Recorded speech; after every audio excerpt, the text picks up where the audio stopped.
So I'd like to seek everyone's blessings and well wishes because I don't feel qualified to speak on this, but hopefully I can say by your well wishes and blessings, I can say something helpful today, which inspires you as much as it inspired me to gain this information. So the Lord Kapila Dev is the 5th Mahajan, so that's what I prepared the presentation for. And I owe my thanks actually to Rekha Mataji because I was studying it as part of my studies, and I was asking Rekha Mataji if I could do it. And also Rekha Mataji was in India, so it sounded like I could help. And yeah, I'm very thankful to Rekha Mataji for being able to do this.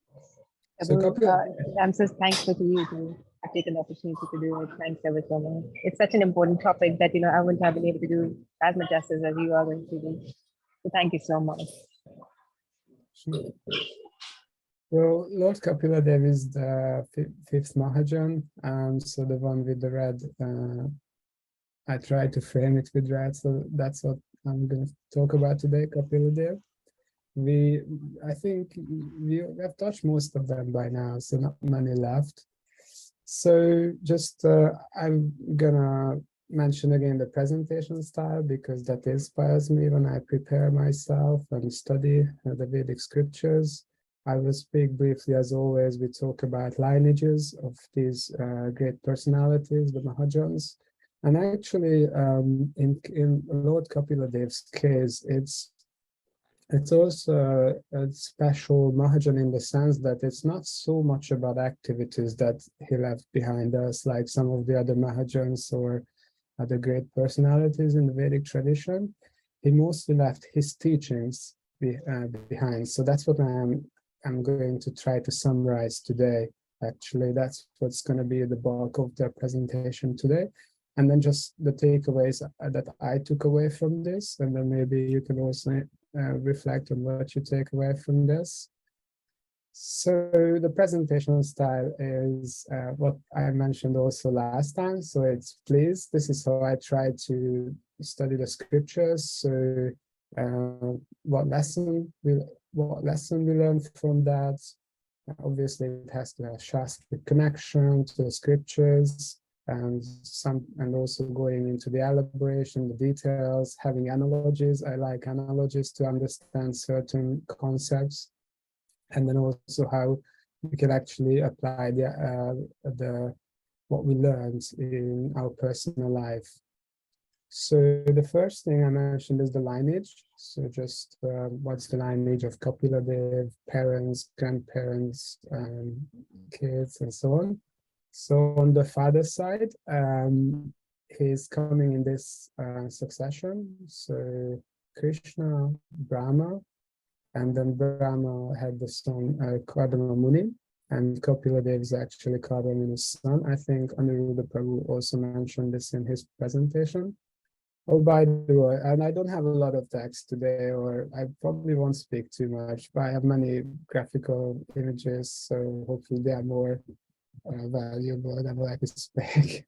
But on this photo, we see Kardama Muni meditating for 10,000 years, and Krishna coming and actually predicting that he will appear as his son.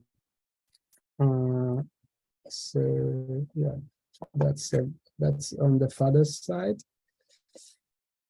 So yeah, his father was meditating for 10,000 years, which means it was in Satya Yuga, because that's when people lived for such a long time. So he did very severe austerities.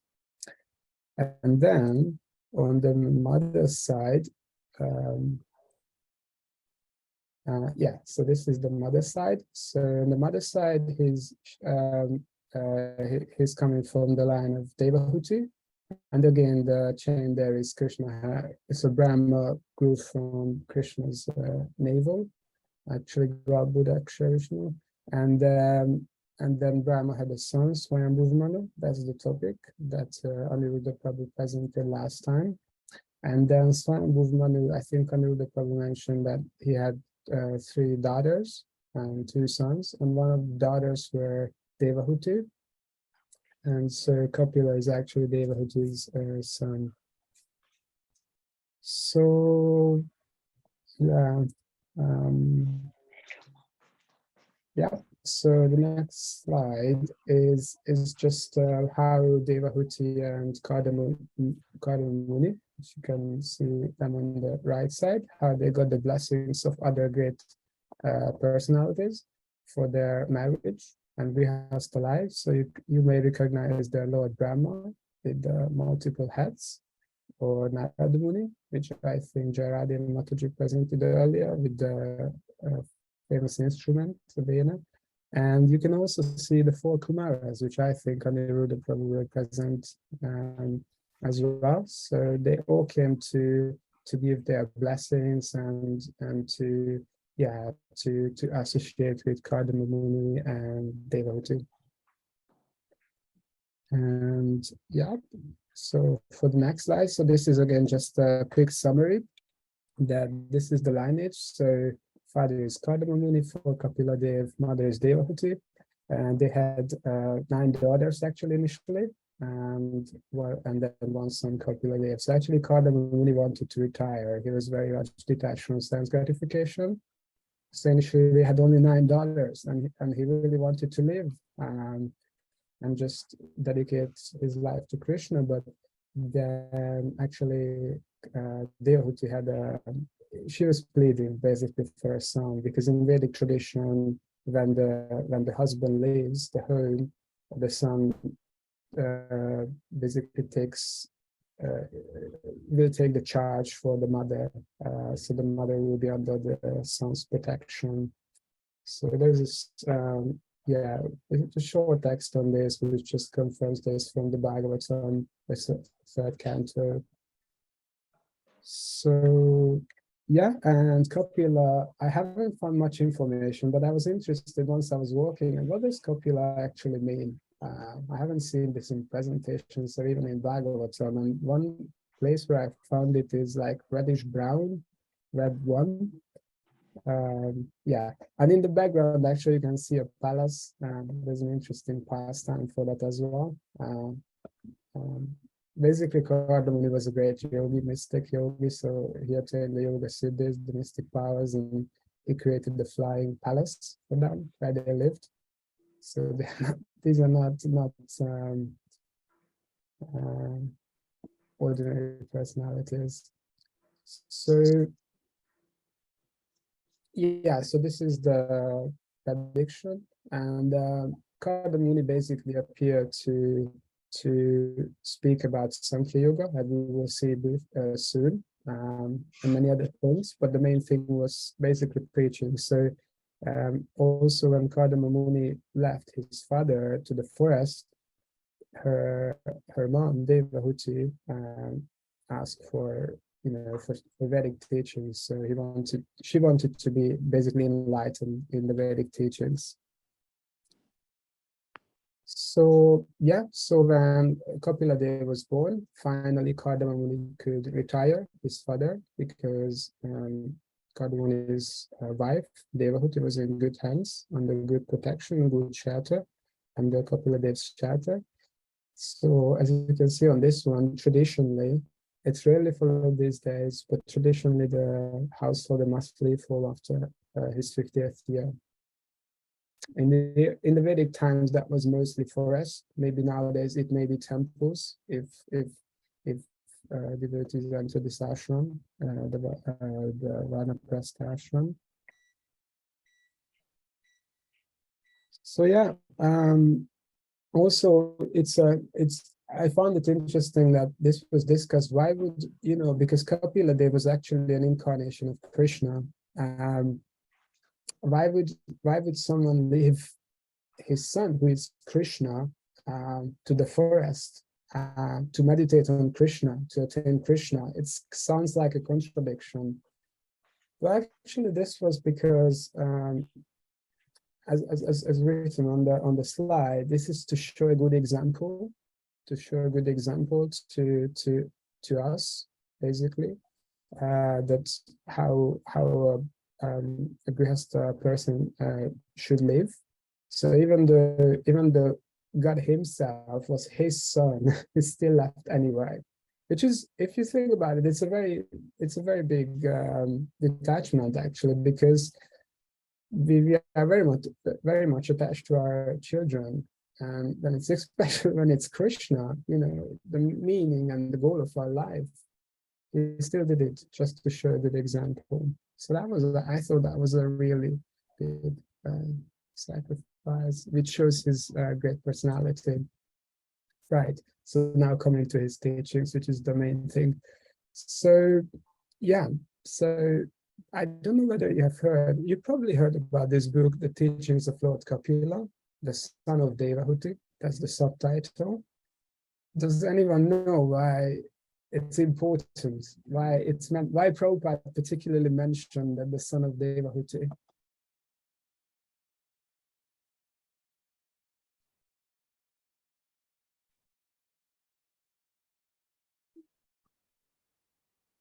Is it because there are other fake incarnations, Kapila? I've heard there might be the other fake incarnations, and there is a misunderstanding that Kapila is like one of the sages and not the Lord himself. Is my guess. Right. Yeah, that's correct. So that was actually a materialist Kapila who preached impersonalism later on in Kali Yuga. So Prabhupada really wanted to highlight this point that we are talking about the Lord himself, as Gayatri Mataji said. So yeah, that was another person appearing under the name of Kapila Dev, but it's not that one. It's the one who is the son of Devahuti. Yeah. So and then so this Lord Kapila Dev's teachings. So this is I haven't actually mentioned on some slides, but I'm always interested where there's great conversations or where there's great teachings actually take place, just to geographically identify this, but also if I happen to visit India and I get the chance to visit these places. So this was actually spoken, the Kapila Dev's teachings, basically where Kapila spoke to Devahuti was in this area, Sipur, it's Gujarat, so you can see on the map. And if we go closer, it's close to the Saraswati River in that area. And then some more photos about the actual place as it looks nowadays. So there's a small ashram there as well.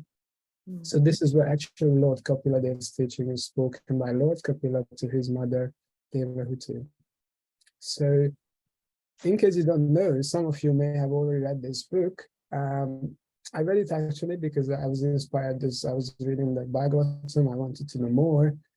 And it's basically a series of lectures. It was compiled from a series of lectures that Srila Prabhupada gave in 1974. And it's basically elaborating on the Śrīmad-Bhāgavatam third canto and 25th chapter. So it's just on that one chapter, but it's elaborating more. So in one sense, it's giving more, Prabhupada is giving more context in those lectures for this chapter. But at the same time, I will mention on the next slide that Lord Kapila Dev's teachings are actually 8-9 chapters. So this book is also a little bit like a taster, what Lord Kapila Dev's teachings are, the introduction basically, and then from the Bhagavatam we can read more. So Lord Kapila Dev's teachings can be found in the Śrīmad-Bhāgavatam, so in Canto 3 and chapter 25 to 33. It's 8 or 9. Yeah, my math is not good. It's probably 9. I'm not sure. But yeah, it's quite a few chapters which are dedicated to that. So I thought I will just go through them very briefly. And what I thought, I have many slides, so I'm just gonna scroll through them, and I will focus on what inspired me the most personally in Lord Kapila Dev's teachings. some slides will be, I will just go through that very quickly. So just like in case of Parikshit Maharaj and Shukadeva Goswami or Arjuna and Krishna, there were questions, and then the teacher is answering those questions. So Devahuti had a few questions to Lord Kapila Dev. The first question was, please dispel my illusion. The second was, what sort of bhakti I should practice to attain Krishna easily? There are different types of bhakti.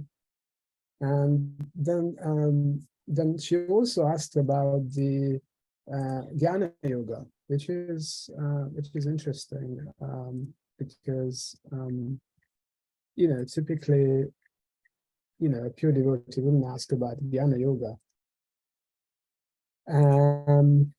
Then the next thing she was asking about is the process of yoga, so the mystic meditation. So again, an interesting one. Why would she ask that? We are into bhakti yoga, pure devotional service. What's the point of asking that? I will answer that in a second with an analogy.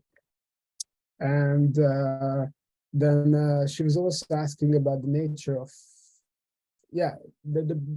obviously she was also asking about bhakti in detail. She was asking about the nature of time, again, very important topic, and continual birth and death, so the samskara. So this is just a systematic way of seeing all that information on one page. So the questions and where the answers occur, if I need to look them up again. So yeah, so these answers are elaborated in these 8-9 chapters. So I'm just gonna speak. Oh yeah, before I go back to this, so why did Devahuti actually ask about Jnana Yoga and yoga, and even Karma Yoga actually? That's because it's for obviously just like in all these cases when we have these Arjuna, Krishna, Shukadeva Goswami, Parikshit Maharaj, and all these highly elevated personalities having these courses, then it's actually for our benefit. So for the posterity, we who read these scriptures, they are pure personalities. But in this particular case, the reason why she asked about Jnana Yoga and yoga in general is to understand. So when we understand the difference, it's kind of like when you ask for a quote about a product from different, vendors, and you get pros and cons. This is costlier, this is cheaper, this provides more features, and so on. So you get an understanding, and then you decide which is the best product, and then you understand that why that is the best product, and then that also helps you in your preaching. That when you need to establish why bhakti is the topmost. So this was the reason why she asked these questions, basically to establish the superiority of bhakti. So what you may have heard about is Kapila Dev basically came to give us the Sankhya Yoga. It's a very complex thing. I won't go into the details, but it's the 24 elements. I think Aniruddha Prabhu also mentioned some of these, like Karmendriyas, Gyanendriyas, and all these things. It's all, at first, it's all very technical, but I found it very helpful to understand these things, to go deeper in my understanding of how the material elements work. And in the next chapter, 26, the teachings speak about the Prakriti, Purusha, and Jiva. So the Jiva is us, the marginal energy, the spirit souls, the living entities. The Prakriti is the material nature, and Purusha is the controller, so that's Krishna, the Supreme Lord. And basically this chapter talks more about their interactions and so on. So, next slide. Also, it speaks about Virat Rupa briefly, this chapter, which you may have heard of. Krishna also showed the Virat Rupa to Arjuna. Actually, one of the things when someone claims that they are gods, like these self-selected gods in today's world, one of the things, there are 5 things, but one of the things you can identify whether someone is God is to show the Virat Rupa. If you're God, you can surely do that, like Krishna did. If you can't, then I'm sorry, you're not God.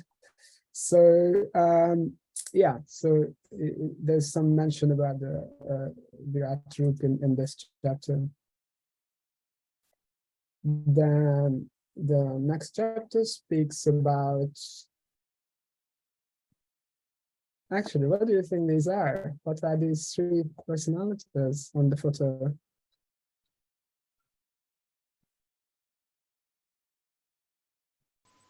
Maya?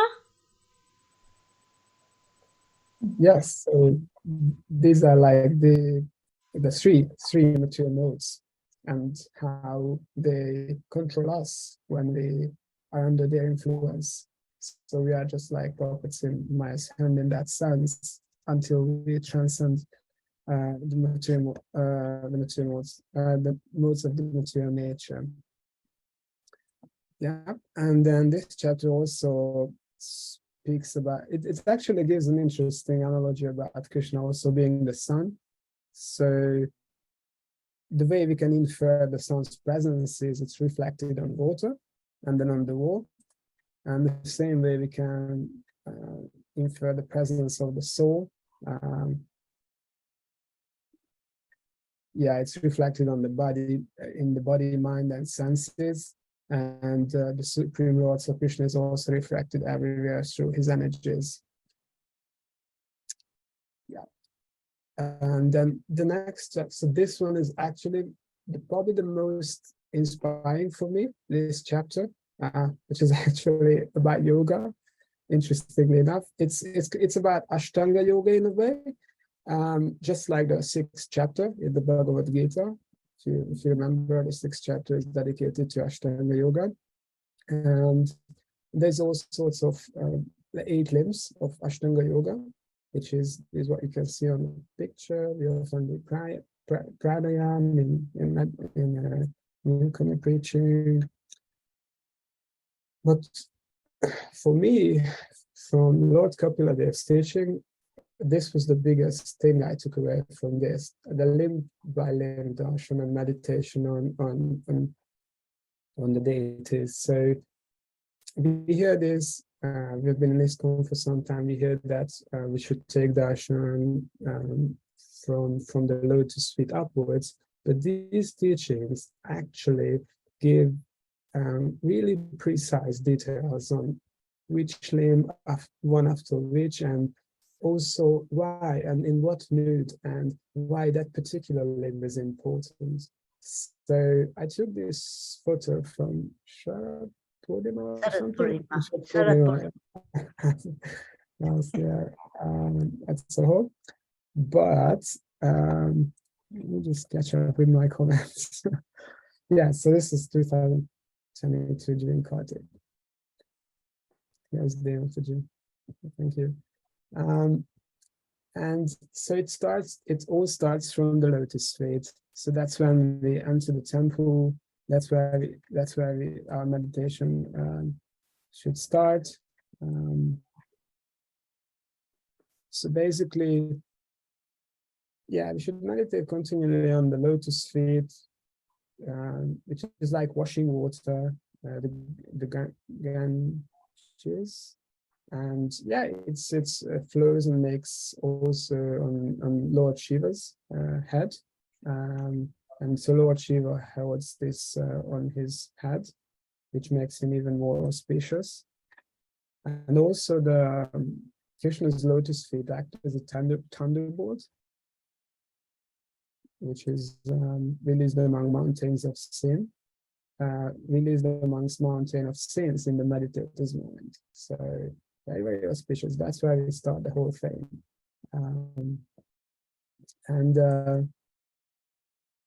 And then, yeah, Lord Krishna's calves. So that's also important. You can just jump to a few steps up. Of course, if you are limited on time, then time, place, circumstances. But if you want to do a full meditation, deep meditation, then Lord Krishna's calves. So yeah, and the thighs. So Lakshmi is massaging her calves, his calves, sorry, Krishna's calves, obviously. So yeah, that's another beautiful meditation on that particular limb. Yeah, and then the next one is on thighs and hips. So Krishna's carrier, Garuda. So yeah, just how he's sitting on Garuda's neck with his thighs and hips. So that's another meditation we can do when we go up. Remember this, like he's always on, not always, but he's on Garuda's back when he's traveling like that through Garuda as a carrier. So that's another meditation we can take away. Very beautiful, actually. So then the next is navel and hip nipples. So I wrote this down for myself so that I can always remember myself. But I don't have the notes with me now. I thought I have some just speaking from memory, but so I'm not going to touch everything probably that's mentioned. But the next is navel and nipples. So navel, as you know, Lord Brahma sprout out from his navel. Actually, the lotus stem came from the navel at the time of creation of this world, and then Lord Brahma sprouts out from that. So he's born without an actual direct mother, Lord Brahma, like that. So so the navel is that kind of meditation we can make here that I remember. Maybe there is more to it, but that's something I remember. The next is the chest and neck. I might again not remember everything, but the chest has this Srivatsa mark and Kostava gem and all this on the neck. So that's something again we can meditate upon, Krishna's chest and neck. And also, by the way, at the leg, just another thing, he's walking and so on. So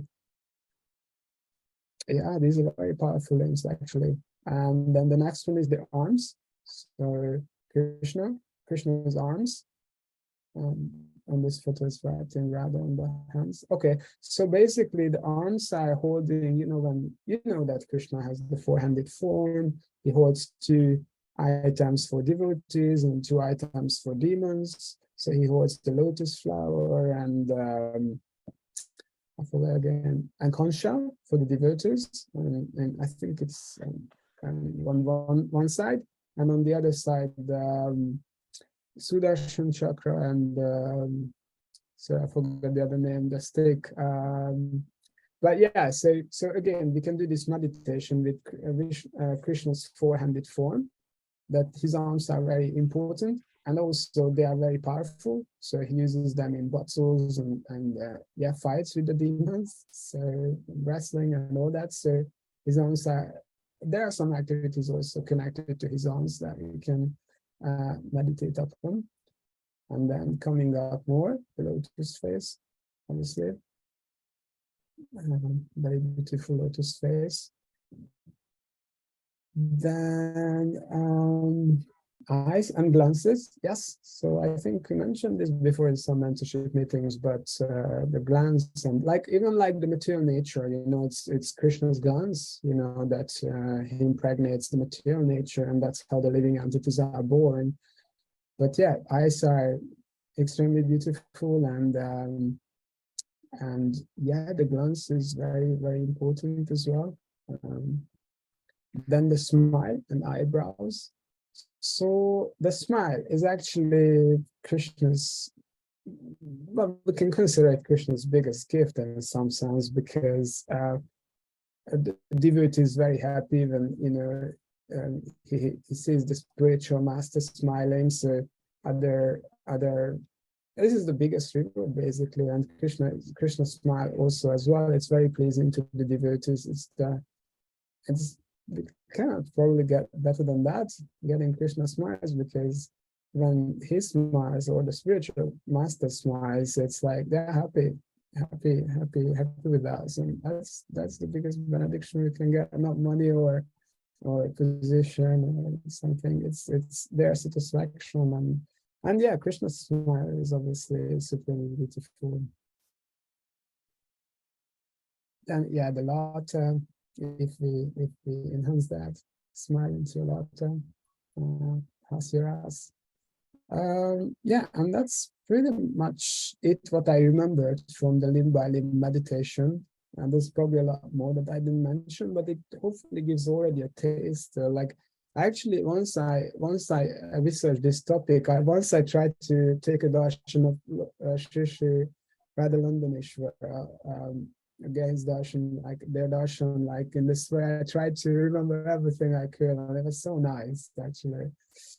Right. So the rest of the topics I'm just probably going to go through quickly. So the 29th chapter speaks about devotional service, different types of devotional service. So that if you remember, Devahuti was asking which devotional service is the best to attend and so on. So there's devotional service in the mode of ignorance. There's devotional service in the mode of passion, devotional service in the mood of goodness. And you can find examples for these in the scriptures, like ignorance, like Hiranyakashipu, meditating and, wanting to be immortal and rule the world, and yeah, and passion as well, like Lord Brahma maybe, and goodness as well. So, and then obviously the highest is pure bhakti. So that's beyond the modes, actually. So that's what we are aiming for. It's a very high platform, but that's what we can aim for.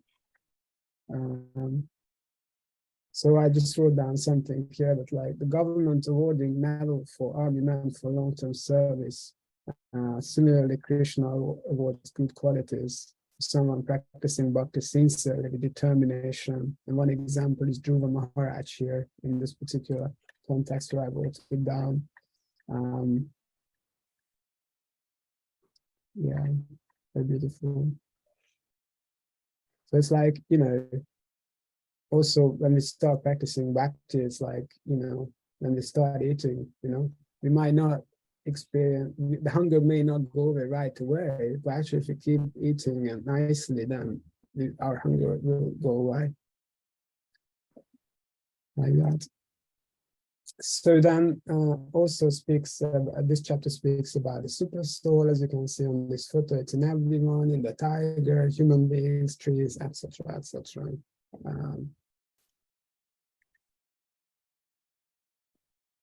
And by the way, I just wanted to make a connection here to Bhagavad Gita. The 16th chapter talks about the divine and demoniac qualities, and seeing the equal vision and so on. So this, I thought that chapter in the Bhagavad Gita connects well to this section. Then there are the degradation of the jivas. There are so many living entities, different types, the 8,400,000 special number. I'm not going to speak about this slide, but one thing I wanted to show with this, it's complex. There are degradation of living entities, starting from inanimate objects to the pure devotees. So it's a very scientific thing. Yeah, and actually being Krishna conscious is very, very rare. So on this photo, you can see that humans are actually like 5% of 100. So 1 out of 10 living entities. And out of that, very, very little actually religious. And even inside that, very not many are wise, liberated, Krishna conscious, or even just God conscious. So yeah, we're actually very fortunate that we have come across this movement, and we are very, very, we can be very, very, we should be very grateful to Srila Prabhupada and any of our gurus in this ISKCON movement, Shiksha gurus, everyone. It's a very rare opportunity we get. We may not realize it, we sometimes take it for granted, but even just going to the temple, I sometimes think I've been going for 2 years, or I don't know, but it might be taken away at any point. So just utilize it while I can.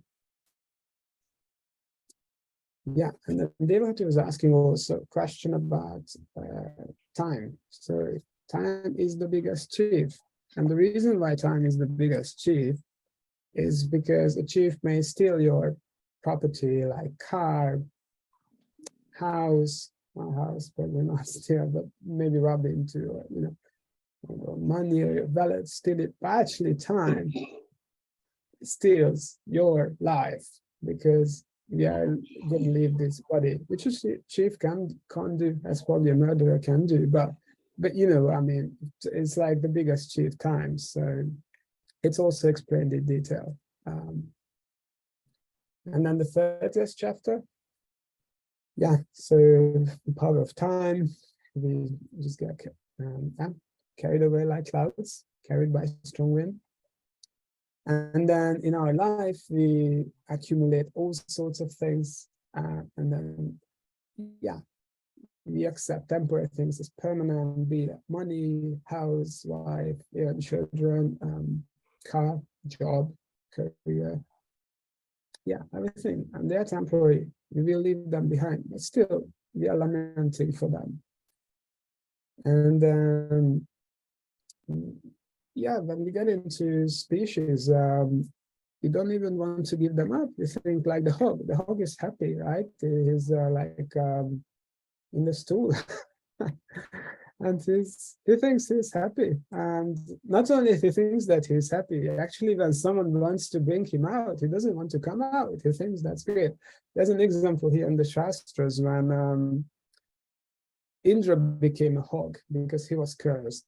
And, Indra is the king of heaven, the leader, the demigods, and so his royal kingdom, and he became a hog on a curse. And Lord Brahmaji came to tell him that, come back to your royal kingdom, give up this hog body, And he was, even Indra is a, great personality. He was so attached that he refused it. He wanted to stay as a hog in stool and so on, instead of becoming a king again. It just shows the power of the material nature. And so we have all sorts of affection for the material body. By the way, this reminds me the drawing in the Get Together by Lalita Mataji and Tanushree. It was very well done. Right, so we act next slide is we act sinfully to maintain our family. Sometimes, fathers in desperate situation, they steal for food for their kids and whatnot, or just doing, sinful activities otherwise, for family maintenance. And then we think, oh, well, we are finally happy, right? We got the career, we got the house, we got the car, we got everything. So finally, we surpassed misery. But actually, for family maintenance, we sometimes get corrupt. And even if we don't get corrupt, then we work day and night, sometimes, 2 jobs, just to maintain the family. Very hard struggle for existence. Night job, day job. Very, very, I like that. And and again, this thing, we are happy. Actually, this is the Grihamedi life. So we should live a Grihastha life, which is the opposite of Grihamedi. It should be centered around Krishna. Okay, so then actually reverse is also come, because after some time, the body deteriorates. We might not be able to, be on the top of our career. Then we have decline of revenue. We might not be able to, maintain the family anymore. COVID comes, we lose our job. Again, big trouble for Grihamedi, because I'm basically a family person who is self-centered, not Krishna-centered, basically. Where, he gets rejected by the family because he's not able to provide. It's a lot of grief and disrespect from family. So it's a painful situation for a provider and also for the other family members. There's no providership. And eventually, old age and disease comes. It's inevitable. We all gonna get this. Yeah, most people don't talk about it. And in the final state, this is also why I recommend it to go to the forest to, at this point, to forget about the family attachment and focus on Krishna. But then finally someone is close to die and on the deathbed, but then the family comes back again. He was about to get rid of the family affection, but it's now back again because all the family members come and creating the attachment again. So again, getting concerned about that. And eventually the Yamadutas arrive. And I think Colin Prabhu gave a very nice presentation about Yamaraj, what horrible conditions happen after that. It's not, it's not from what I learned in the scriptures, it's not a nice pathway when we get to there. So yeah, all sorts of torturing on the way, pulled the ropes around our neck and snakes biting our body, all sorts of suffering. We have to walk on very hot, burning sand, and it's just not nice at all. So then we get these experiences, and then we suffer in hell. We get another human form of life if we are lucky at all. Not lucky, like if we based on our karma, we get there. And when we take another human birth, then again a lot of suffering in the womb, basically, because worms might bite the tender body while it's unconscious. So many things, all these bitter, pungent, hot, salty, all these foods. It's actually might be intolerable pain for the child. No peace of mind. So this is the beginning of taking a mature body as a human being. So what's going to be, what is it going to be later? So and then the jiva prays to Krishna. It's all very painful in there as a child in the womb, and then popped out of the womb.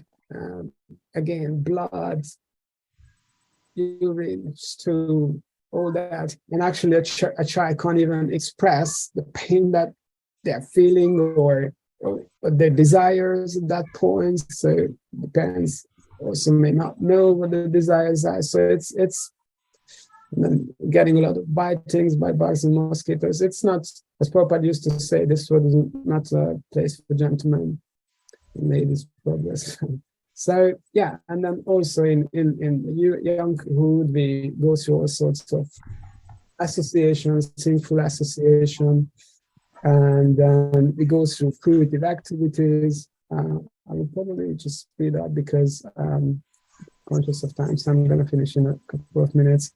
So so there are various paths like karma yoga, jnana yoga, and bhakti that's they will ask about. So one example that came up in my studies is the milk. Actually, previously when I was studying Bhagavad Gita, also the gulab jamun, that the impersonal Brahman realization, the super soul, the Paramatma, and also the Bhagavan Krishna itself, the personal form. There are different levels of realizations. So it's like gulab jamun is like for example, seeing the gulab jamun gives some certain enjoyment. But then seeing is like Brahman realization, impersonal realization. Now actually it's a smelling. Smelling is the first because no personal form, there's smelling. And then seeing it is like the super soul, and you have two aspects. And then when you actually taste it, that's when you get the real taste of the whole thing. And similarly with the milk as well, you may see it, it gives certain satisfaction, you touch it, and then you taste it. When everything is involved, then that's you get the highest realization. So this is the analogy for the impersonal Brahman realization. Then by the Jnana yogis, then Paramatma realization by the yogis, and then finally by the devotees, the Bhagavan realization. So that I'm coming to an end now. So so once Lord Kapila Dev gave his teachings to his mom, Devahuti, he took permission to depart finally. So Kapila Dev went into the eastern direction to Ganga Sagar. And yeah, he was given a place there by ocean personified. And yeah, just like any renowned sage at this point, dedicating full attention to Krishna in meditation and bhakti yoga. And just like very often we see this in case of Parikshit Maharaj and Sukadev Goswami or Dhruva Maharaj and Krishna or Priti Maharaj case, when we hear these stories, the fellowship to the benefit of hearing and even speaking about these stories is we can achieve the highest benefits of knowledge, concentrating the mind on Krishna and attaining Krishna. So these speaking and hearing these stories are really powerful, really, really powerful. That's why you see, for example, in the Bhagavatam also why Maitreya and Vidura, they were constantly discussing this. Maitreya said a little drop from the Prithvi Maharaj story or the Prachetas with Lord Shiva, and then Vidura immediately asked for details. I want to hear more and more. Give me the details. So yeah, and so I'm coming to the last slide, the takeaways. So some of my takeaways is faith in bhakti, the limb by limb meditation, 100%. It was so nice to get these details. Then the Grihastha versus Grihamedi life, detachment, Varnashram. I was learning a lot about the Vedic ashram, actually, the scripture, traditional ashram, but I'm inspired to also learn more about the Devi Varnashram, today's practical implementation of this. The importance of reading and preaching Śrīmad-Bhāgavatam, transcending the three modes, just getting out really, and being very grateful to Srila Prabhupada and take these instructions to the heart. And you may have other realizations and thoughts on that. So with that, I'd like to offer my obeisances and respects to Satyanarayana Prabhu and Madhu Mataji, because without them or you, it wouldn't be possible at all. And I'd also like to, secondly, I'd like to be very, very grateful for the teachers that I had for the Śrīmad-Bhāgavatam. One of them is Gauranga Darshan Prabhu that Aniruddha Prabhu also mentioned. So I'm very grateful to you all. Thank you very much. And there's actually a short YouTube, I'm not going to play this now, but there's a 3-4 minutes YouTube video where what I mentioned, limb by limb meditation, is going over the Nikko village through a 3-4 minutes video. They go through limb by limb, chanting the mantras and also explaining everything. So it's also very nice if you are inspired and you have time. You can find these on YouTube by Gauranga Darshan Prabhu. And with that, Lord Kapila Dev Ki Jai. Thank you so much. Hare Krishna.